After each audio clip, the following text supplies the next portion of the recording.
Crime Story, les rendez-vous d'Alfred Hitchcock.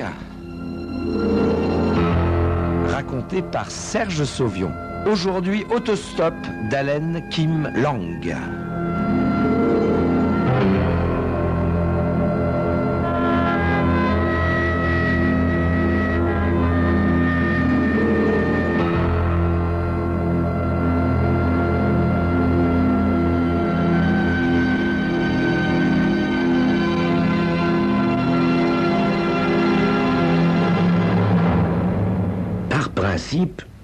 Eugène Duncan ne prend jamais d'autostoppeur sur la route. C'est pourquoi, ce jour-là, quand il aperçoit une mince silhouette pointant le pouce en direction de l'est, il se contente d'accélérer. Mais l'homme, au moment où la voiture arrive à sa hauteur et, voyant qu'elle ne va pas ralentir, s'avance brusquement au point de heurter presque le pare-choc. Duncan donne un violent coup de volant à gauche et parvient à éviter de justesse l'inconnu. Heureusement, la circulation est très faible en cette fin d'après-midi. Furieux, l'automobiliste freine, fait marche arrière et, parvenu à la hauteur de l'autostoppeur, abaisse sa vitre. « Vous êtes cinglé ou quoi? Vous tenez vraiment à mourir ?» L'homme courbe la tête, le regard fixé sur ses souliers couverts de poussière. « Je m'excuse. »« Vous allez où ?» questionne Duncan. L'inconnu esquisse un vague geste. « Bof, par là, vers l'est, jusqu'où je pourrais. » Curieux personnage.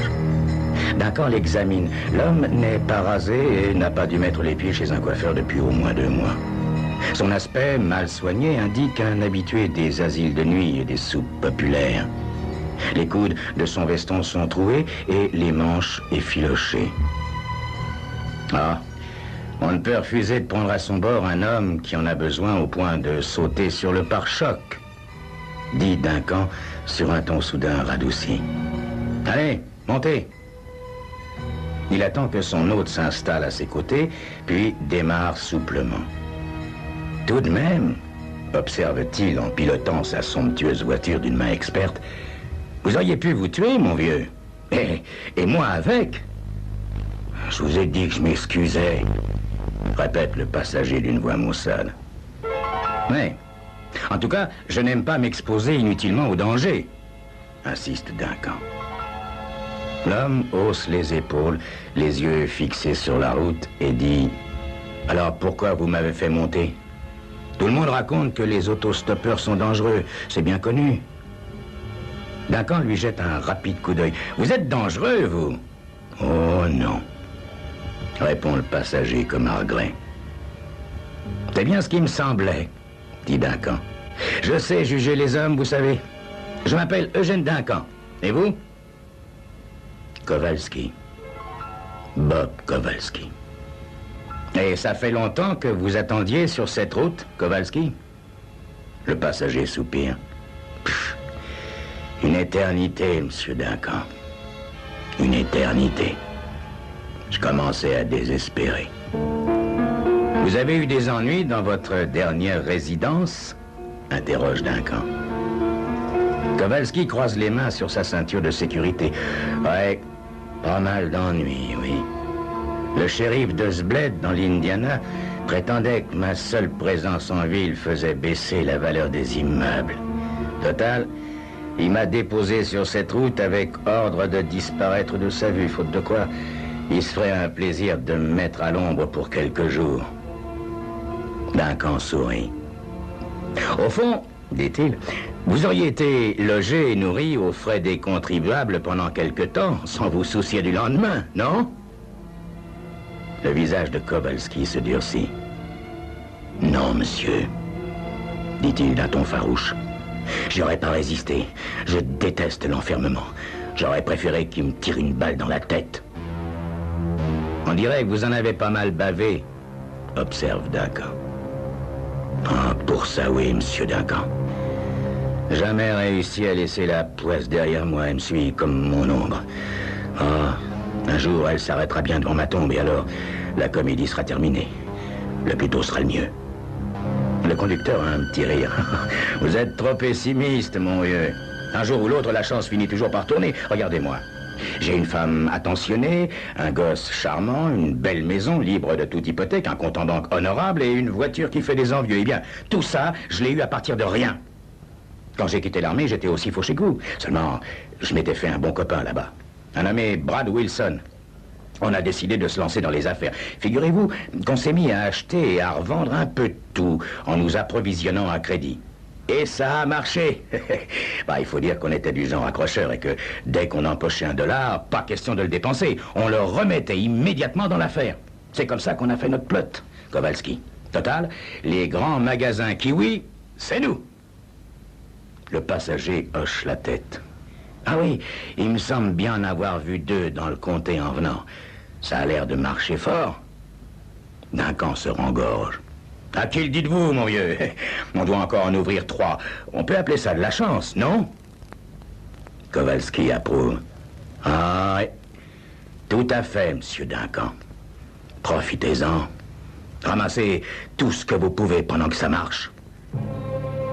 Soudain, le visage de Duncan se rembrunit. On le sent froid, tendu. J'en ai profité, Kowalski. J'en ai profité jusqu'à la semaine dernière, quand l'expert comptable a découvert un trou d'1 million de dollars dans la caisse. Et mon vieux copain Wilson puisait dans la caisse depuis des années et tripatouillait la comptabilité. Ce qui revient à dire que la chaîne des magasins Kiwi ne tient debout qu'avec de la fausse monnaie. Pas mal, non? Qu'est-ce que je dois faire, Kowalski, d'après vous? Passer l'éponge et repartir à zéro, 20 ans plus tard?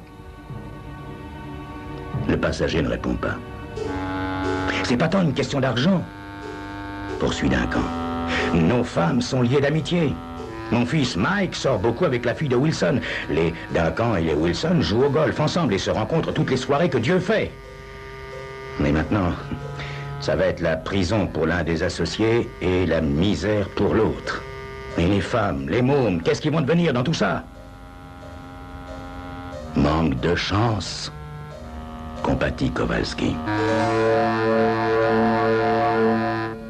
Duncan allume ses phares car il fait de plus en plus sombre. La route, jalonnée de panneaux de publicité lumineux, décrit une longue courbe à travers une forêt de pins. Écoutez, Kowalski, dit soudain le conducteur. Dans ma culbute, je pourrais peut-être vous aider à vous relever. L'autostoppeur a un geste fataliste.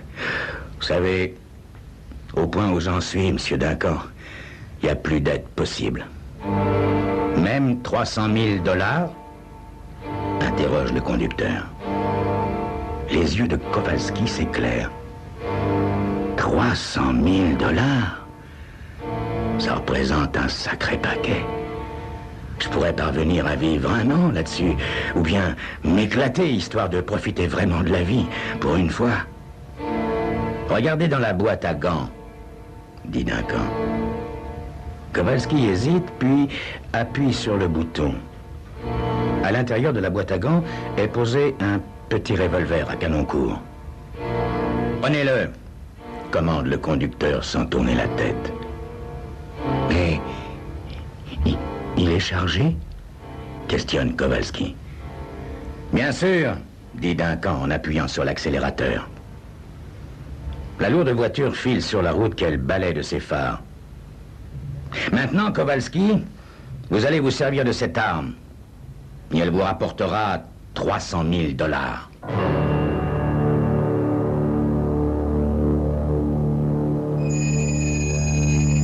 300 000 $. Voilà qui fait un joli paquet, surtout quand on n'a pas le sou. Kowalski va-t-il accepter? Peut-être ferait-il mieux de se méfier.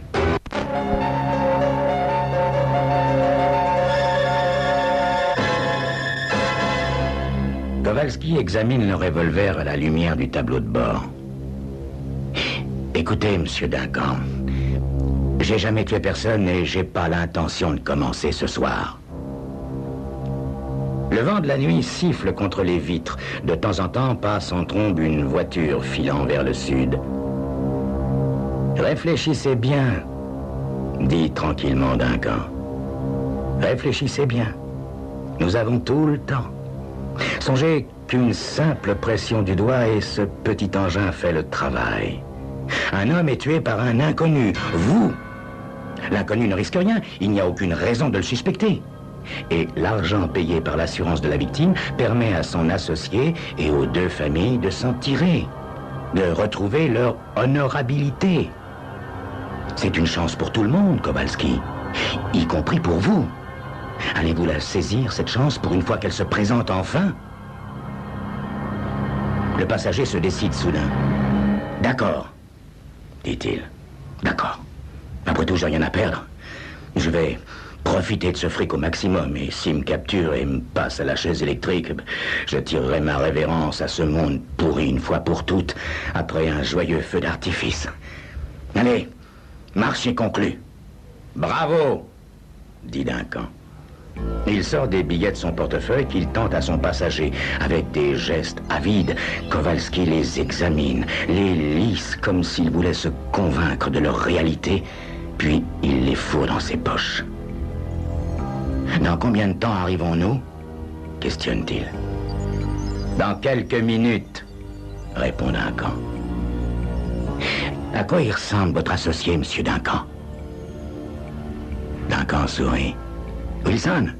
Oh, il est petit, gras et chauve. Le genre de type qui enrichit les docteurs avec sa maladie de cœur et son ulcère à l'estomac. Il a des gosses? S'informe Kowalski. Juste une fille, Marie, répond Duncan. C'est elle qui sort avec mon fils. Une chic gosse, ils sont vraiment faits l'un pour l'autre, vous savez, ça fera un beau mariage. Kowalski est surpris par le ton désinvolte de son compagnon. Il passe la main sur son front en sueur. On arrive bientôt? Questionne-t-il de nouveau, de plus en plus oppressé. Le conducteur ralentit. Tout de suite après le premier tournant. La voiture quitte la nationale et s'engage sur une route qui s'enfonce dans l'obscurité boisée. Elle s'immobilise dans une clairière et les deux hommes descendent, cependant que le moteur continue de tourner au ralenti. Les phares éclairent les arbres les plus proches. Où se trouve la maison de Wilson? Questionne Kowalski. À Chicago? Répond Duncan. Pourquoi? L'autostoppeur lui jette un regard stupéfait. Quoi? Mais qu'est-ce que c'est que cette histoire? Vous vous foutez de moi ou quoi? Vous m'avez payé pour tuer un homme, mais où est-il? Une lueur étrange, presque égarée, naît dans le regard de Duncan. Où est-il? Mais devant vous, Kowalski. Vous n'avez pas compris? Le passager s'énerve. Mais compris quoi, bonté divine?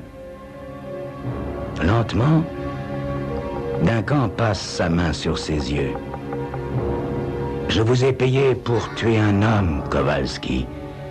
Un homme qui a trompé son meilleur ami en puisant dans la caisse et en falsifiant les comptes pendant des années. Un homme qui menace de ruiner deux familles. Cet homme, c'est moi. C'est moi, le salaud qu'il faut exécuter pour tout sauver. Vous comprenez maintenant? Je vous paye pour ce service. Kowalski ne répond pas. Les yeux rivés sur le sol, il est abasourdi, anéanti. Je suis prêt, continue Duncan d'une voix soudain très calme.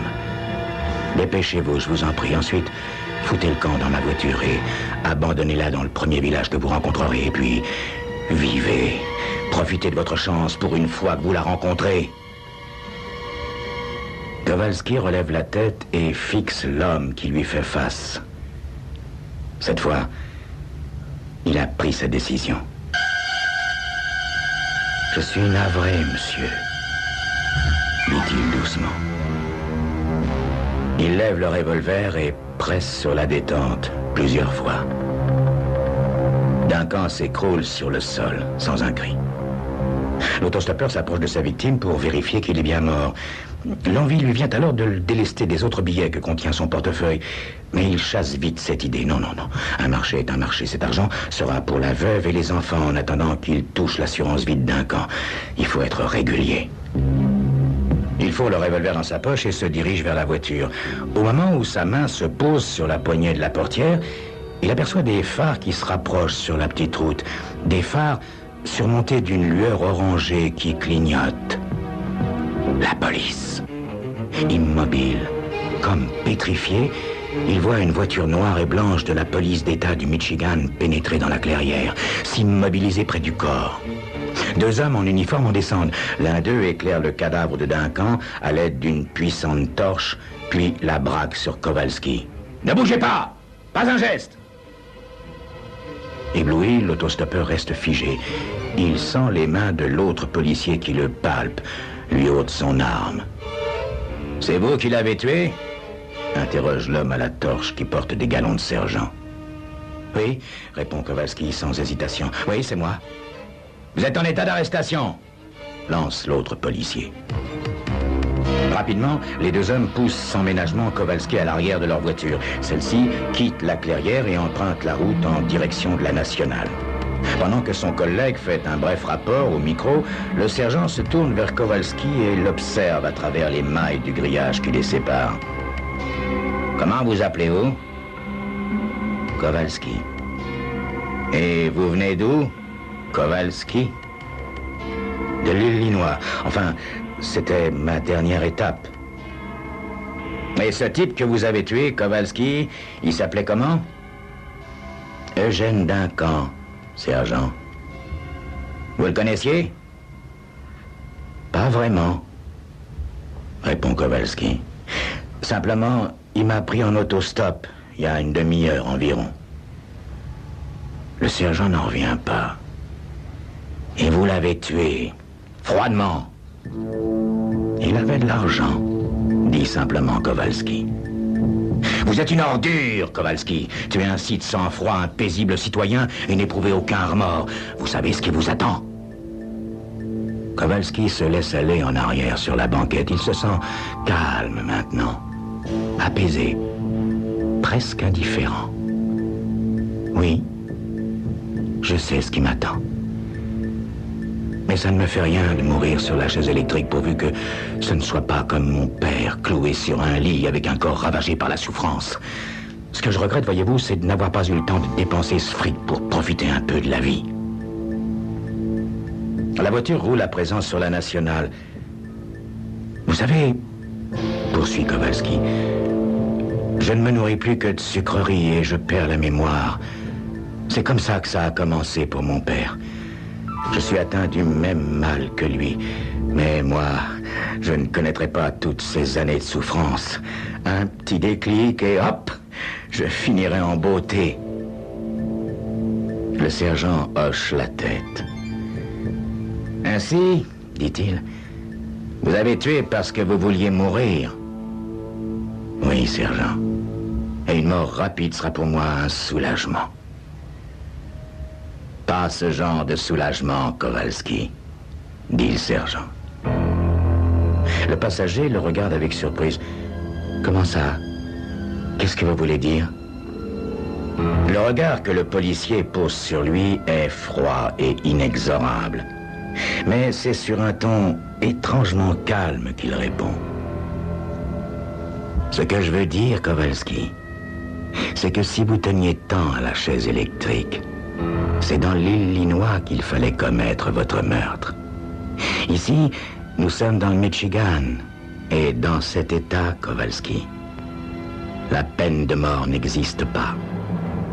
Les assassins finissent leur jour en prison.